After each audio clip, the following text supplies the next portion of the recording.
सलाम, नमस्ते, सत श्री अकाल। मैं हूं रजा और आप देख रहे हैं रजाग्राफी। दोस्तों, इस रिपोर्ट को सुकून से बैठकर आपको देखना पड़ेगा।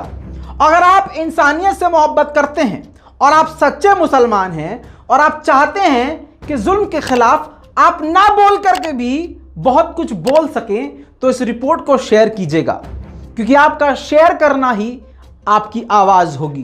क्योंकि मुझे पता है कि आज भारत के मुसलमान के अंदर डर है, कोई नहीं बोलता।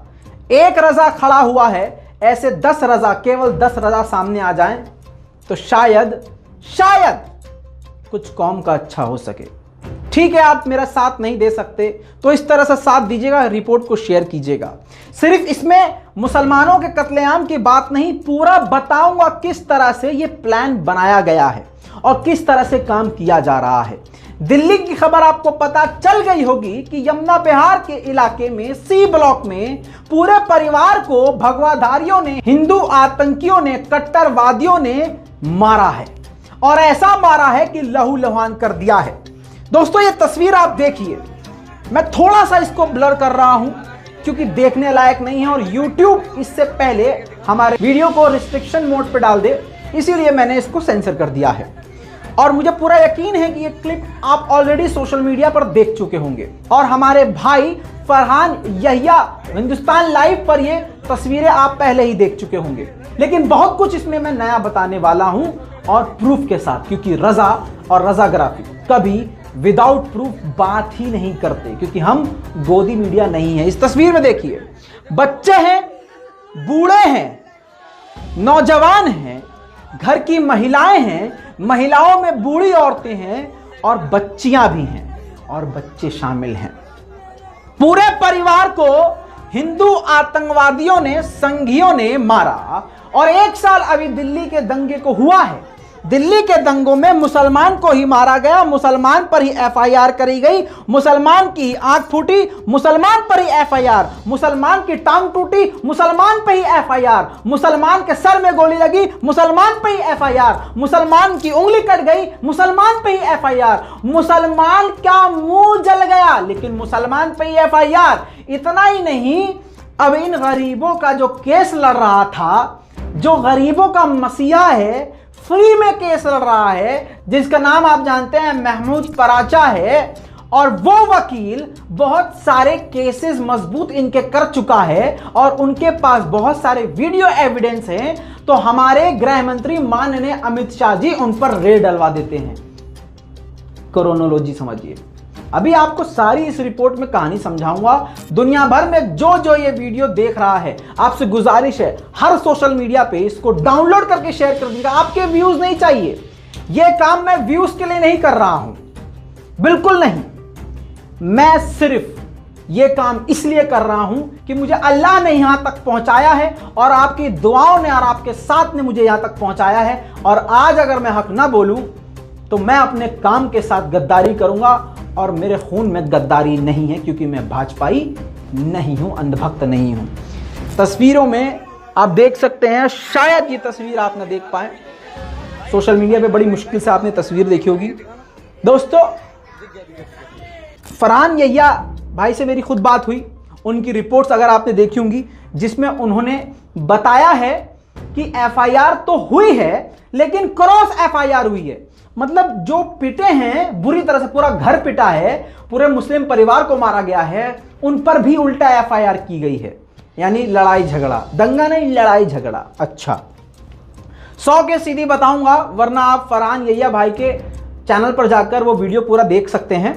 मैं आपको शॉर्ट में बताऊंगा कि मामला क्या है। मामला ऐसा है कि ये सी ब्लॉक में रहता है परिवार, वहां पर एक हिंदू चौकीदार से लड़ रहा था, मतलब गार्ड से लड़ रहा था और उससे गाली गलौज कर रहा था। अब कोई भी सीधा साधा आदमी होगा, शरीफ आदमी, वो ये कहेगा भाई तुम इसको गाली क्यों बक रहे हो, उसका क्या मतलब है, गेट कब बंद हो रहा है, कब खुल रहा है, ये इसके हाथ में नहीं है।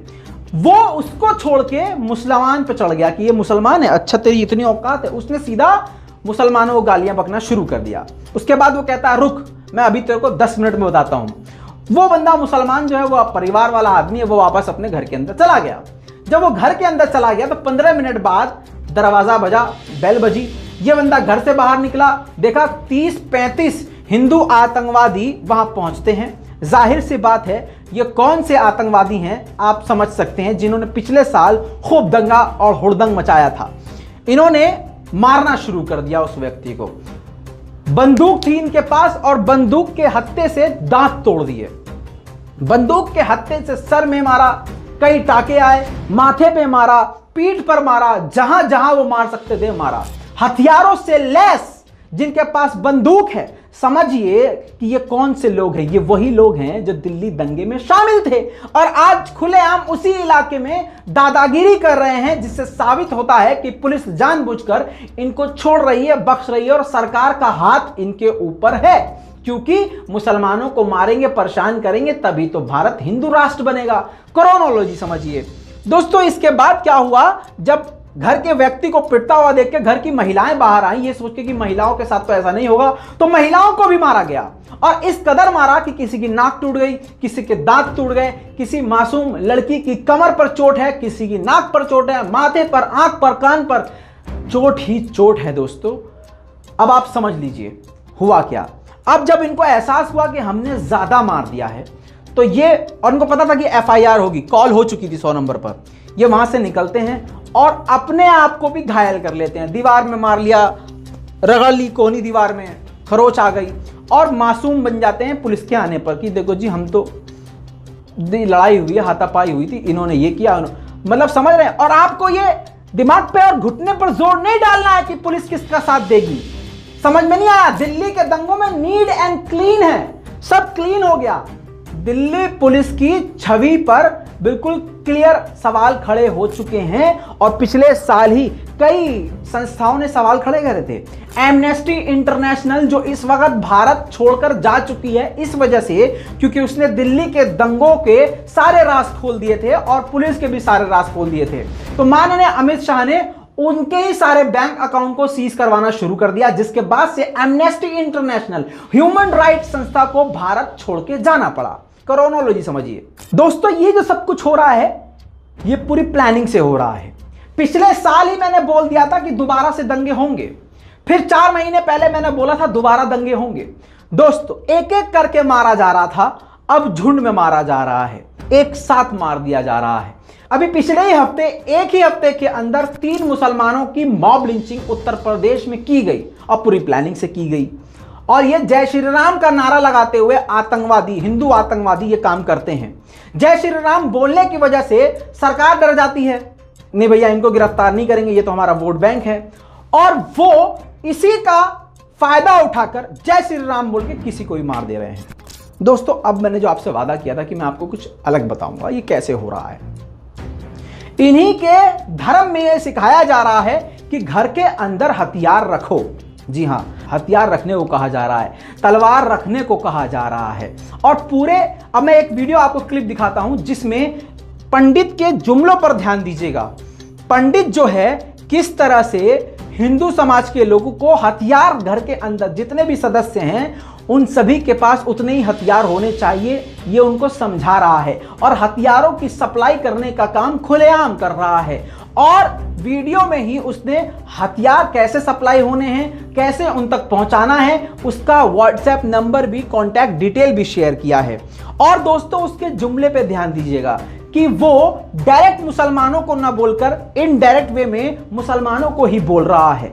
दोस्तों कई सारे ऐसे जुमले हैं और उसकी आंखों पे ध्यान दीजिएगा, आंखों पर, हाँ आंखों में आप ध्यान दीजिएगा, दिखेगा ये कितना बड़ा शैतान है। और इसके जुमलों को समझने की कोशिश कीजिएगा कि कितना खतरनाक प्लान मुसलमान के खिलाफ भारत में सरकार के द्वारा और इन हिंदू आतंकियों के द्वारा चलाया जा रहा है। जय हिंदू राष्ट्र। मेरे प्यारे सभी भाइयों और बहनों, हम सभी माँ के उपासक हैं, हम सभी माँ के साधक हैं, आराधक हैं।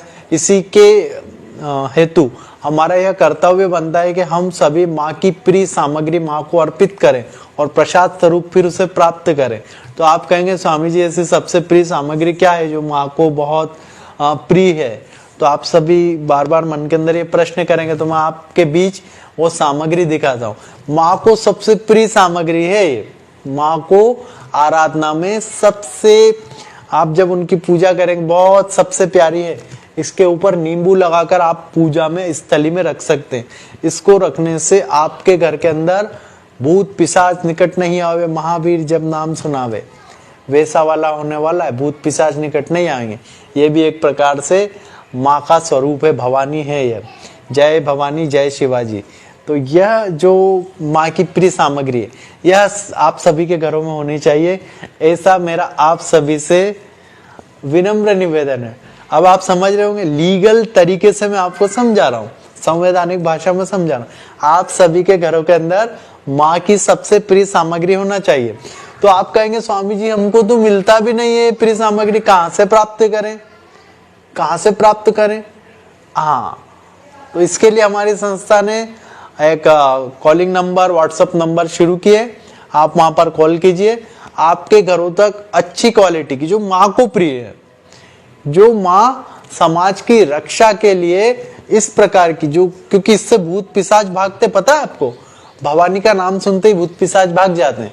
तो ये जो माँ भवानी अच्छी क्वालिटी के आपके घरों तक पहुंचेगी, इसके लिए आप सभी विनम्र निवेदन है, अपने घरों के अंदर 1, 2, 3 जितने जितने सदस्य हैं उतनी प्रत्येक सदस्य के पास एक माँ की प्रिय सामग्री होनी चाहिए। इसके ऊपर नींबू लगा के भी रख सकते हैं, नहीं तो आप इसको इसके अंदर भी रख सकते हैं। जब पूजा का समय आएगा तब इसको निकाल लेना और फिर पूजा करके वापस रख सकते हैं। इसके ऊपर यहाँ पर नींबू लगा के पूजा के समय इस पर सिंदूर लगाकर इसको रख सकते हैं। ये एक बहुत बढ़िया माँ को प्रिय सामग्री है, सभी हिंदू भाइयों बहनों के घर में होनी चाहिए। ये भूत पिशाच, प्रेत, डाकिनी, शाकिनी, जिन, जिन्नात, इन चीजों से आपके परिवार की रक्षा करेगी। समझ रहे हो ना आप? मैं लीगली बोल रहा हूँ, भूत पिशाच कौन है वो आप समझ जाना, उनसे आपकी रक्षा करेगी। ठीक है, तो आप सभी आज ही तुरंत अपने घरों के लिए यह पूजन सामग्री, माँ की प्रिय सामग्री मंगवाएं। देखा दोस्तों, अगर अकल है आपके पास तो दिमाग के घोड़े खुल गए होंगे कि कितनी बड़ी साजिश, लेकिन फिर भी मुसलमान चुप रहेगा। खामोश रहो, तुम्हारी औकात है बोलने की। मुसलमान का जिगर, मुसलमान का ईमान पूरी तरह से मर चुका है। न संविधान की मदद लेंगे न कानून की। कानून की इसलिए नहीं लेंगे क्योंकि भैया पुलिस और कानून तो भैया मुसलमानों की सुनता ही नहीं है। तो आखिरी जो रास्ता बचता है सेल्फ डिफेंस का, वो भी मुसलमान नहीं कर पा रहा है। क्यों? ये पहले बेचारे आपस में ही लड़ लें। दूसरी बात, ये डर डर के जी रहे थे कि हम नहीं बोलेंगे, हम नहीं पढ़ेंगे, लेकिन इन्हीं को मार दिया जा रहा है। और मैं बोल रहा हूं, आज जो मुसलमान चुप हैं ये सोच के कि हम इस पछड़े में नहीं पड़ेंगे, कल ये आग तुम्हारे घर तक भी आएगी। हिंदू राष्ट्र के नाम पे पूरे हिंदुस्तान में मुसलमानों का कत्ल किया जाएगा। फिर से बोल रहा हूं, और यकीन नहीं आ रहा है, प्रूफ दे रहा हूं। अब अगला एक आप क्लिप देखेंगे जिसमें किस तरह से कुरान को जलाने की, कुरान पढ़ने वालों को मारने की और मुसलमानों का कत्लेआम करने की बात खुलेआम मीडिया पे करी जा रही है। मीडिया पे ऐसी बात करना इस बात की दलील है कि सरकार का पूरा इन लोगों को समर्थन है। इन लोगों पर एफआईआर और केस दर्ज न होना इस बात का सबूत है कि यह भाजपा खुद करवा रही है और पूरी तरह से सरकार और प्रशासन इनके साथ है। देखिए, कुरान की सच्चाई बताई। अगर हमारे से पहले आने वाली जो हमारे पहले जो हमारे गुरु थे, अगर वो इस सच्चाई को बताते तो आज ये स्थिति ना पैदा होती। मुसलमानों की हिम्मत ना होती इतनी। आप भी गलती मानते हैं कुरान को? बिल्कुल। कुरान है क्या कुरान? कुरान को फाड़ के सालों को जो कुरान पढ़ता है हमें वो भी समाप्त करना है। कुरान की बात कर रहे हैं, कुरान मानने वाले वो समाप्त करने हैं। तो आप भी गुरुजी की राह पर चल रहे हैं कि कुरान फाड़ने का मतलब है कि फिर वो लोग आपके लिए भी? मैं कह रहा हूं गुरुजी से पहले गुरुजी के इस योद्धा से टकराने की स्थिति पैदा करना, नहीं तो मुसलमानों का बीज नहीं छोड़ूंगा। इस्लाम मैं नहीं छोड़ूंगा। ये तो हमारा सौभाग्य है, ये हमारा सौभाग्य है कि आने वाले जितने हमारे युवा और जितने योद्धा यहां बैठे हैं सभी को, पूरे देश के हिंदुओं को जगाने का काम यति नरसिंहानंद सरस्वती जी ने किया है। अगर ऐसे योद्धा, ऐसे धर्मगुरु अगर पहले होते तो आज हमें इन मुसलमानों से ऐसा नहीं सोचना पड़ता कि ये हमें मार देंगे। हम पहले इन्हें, जब ये छोटी संख्या में तो सालों को मार देते। अगर ये हमारा दुर्भाग्य है कि इस समय यति नरसिंहानंद जी पैदा हुए। आज से 100 साल पहले गुरुजी पैदा होते हैं, जब जाके हम बताते हम इस्लाम का एक भी बच्चा, मेरी एक सोच है, मैं आपके चैनल के माध्यम से कह रहा हूं, आज जब देश का बंटवारा धर्म के आधार पर होगा तो उसे हम छोड़ना नहीं था।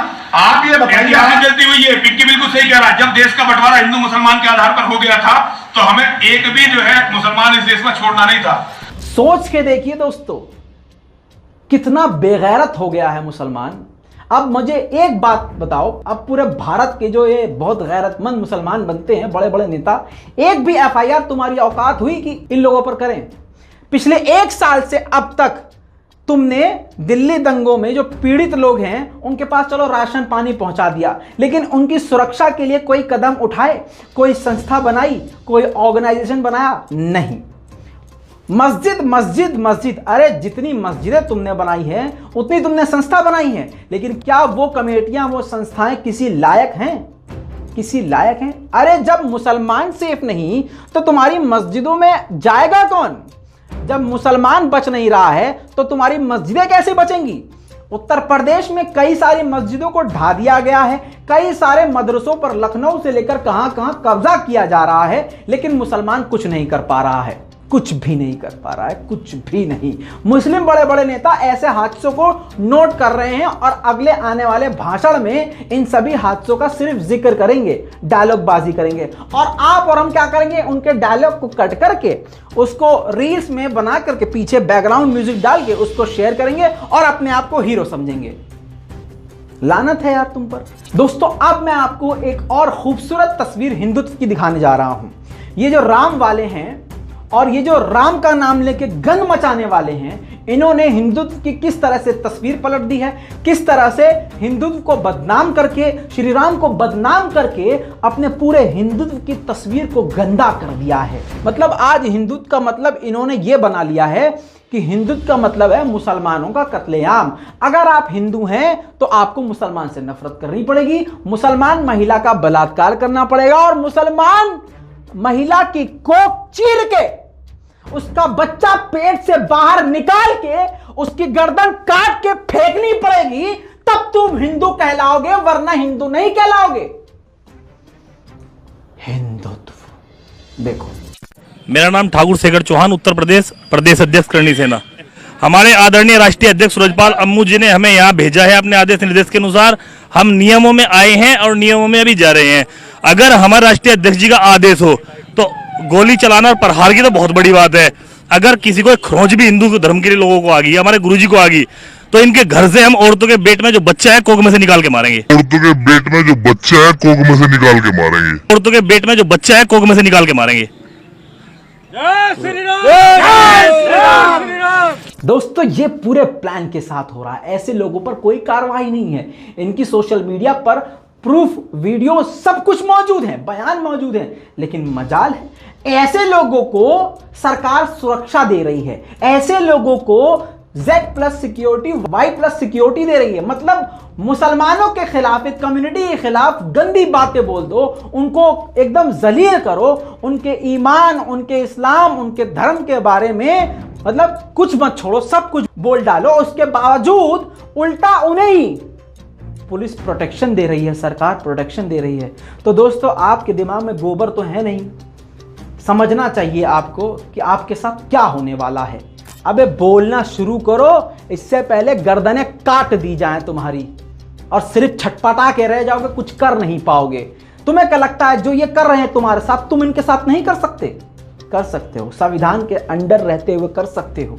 और जिस दिन तुम मजबूत हो गए, जिस दिन तुम अपनी रक्षा के लिए और अपने मुसलमान भाइयों के लिए खड़े हो गए, उस दिन ये बिल में घुस जाएंगे। ये जितने भी आज राष्ट्रवादी बने फिर रहे हो, हिंदू राष्ट्र की बात कर रहे हैं, इन सुअरों से पूछो तुमने खुद हिंदू के लिए क्या किया? नाले में बहे हैं हिंदू, कोरोना में नाले में बहे हैं, नदी में बहे हैं, मुसलमानों की तरह रेत में दफनाया गया है। इनकी औकात ये है। क्या किया है? मुसलमानों ने दफनाया है। जो हिंदू राष्ट्र की मांग कर रहे थे, बिना कागज देके हमारे मारे गए हैं। लेकिन दोस्तों, सवाल ये पैदा होता है कि अचानक ये सब दंगा, हिंदू मुस्लिम, मस्जिद तोड़ना और ये मदरसे पर कब्जा करना, ये सब अचानक से क्यों हो रहा है? क्योंकि चुनाव आने वाले हैं। जब भी भारत में चुनाव आता है, बीजेपी ये काम करती है करवाती है और बहुत सारे यूट्यूबर अब इसके समर्थन में उतरेंगे। मॉब लिंचिंग करने वाले के सपोर्ट में 50,000 से ज्यादा लोग इकट्ठा हो गए, उसमें भी मुसलमानों के खिलाफ बयान दिया जा रहा है और मुसलमानों की लिंचिंग करने वाले को आजाद करने की मांग की जा रही है। भारत है ये नया हिंदुस्तान। जब भाजपा का और नेताओं का इनका बयान ये है कि मुसलमान की महिलाओं को कब्र से निकाल के रेप करेंगे, तो आप क्या उम्मीद करते हो ऐसे लोगों से? क्या नरसिंहा लंड सरस्वती लगातार इससे पूछो सुअर तूने हिंदुत्व के लिए क्या किया? इसकी नजर में हिंदुत्व का मतलब है मुसलमान को मारो, जैसे किसी मुसलमान ने इनकी अम्मा के साथ कुछ गलत कर दिया हो। इतना ये भरा पड़ा है। अच्छा, मुसलमान बेचारा खामोश, क्या कहने, छोड़ो जाने दो, छोड़ो जाने। कब तक जाने दोगे बे? जो बड़े बड़े नेता हैं उनसे मेरी रिक्वेस्ट है, जाग जाओ भैया, जाग जाओ। राजनीति में अच्छी लगती है, जब कौम पे बात आती है तब राजनीति नहीं की जाती। आज आप चुप है ना, आपकी वजह से सैकड़ों मुसलमान मारे जाएंगे। जितनी देर से बोलोगे उतना ज्यादा मारे जाओगे। उम्मीद करता हूं गैरत थोड़ी सी जागी होगी, और फिर भी मैं कहीं ना कहीं यही सोच रहा हूं कि नहीं भी जागी होगी तो कोई फर्क नहीं पड़ता, क्योंकि आप लोगों से मुझे उम्मीद ही नहीं है। दोस्तों, एफआईआर अभी तक हाथ में नहीं दी गई है। इस यमुना विहार दिल्ली के जो परिवार वाले हैं जिनके साथ जुल्म हुआ है, अभी तक उनके हाथ में एफआईआर नहीं आई है, उल्टा क्रॉस एफआईआर कर दिया गया है। दोस्तों, इसी तरह से अब ये जारी रहेगा। आज मेरा नंबर है तो कल आपका नंबर होगा। इस पूरी रिपोर्ट पर अपनी राय मन करेगा तो दीजिएगा, वरना इस वीडियो को इग्नोर कर दीजिएगा, मत शेयर कीजिएगा। आप कैसे मुसलमान है इसी से साबित हो जाएगा। मैं हूं रजा, आप देख रहे थे रजाग्राफी। जय हिंद।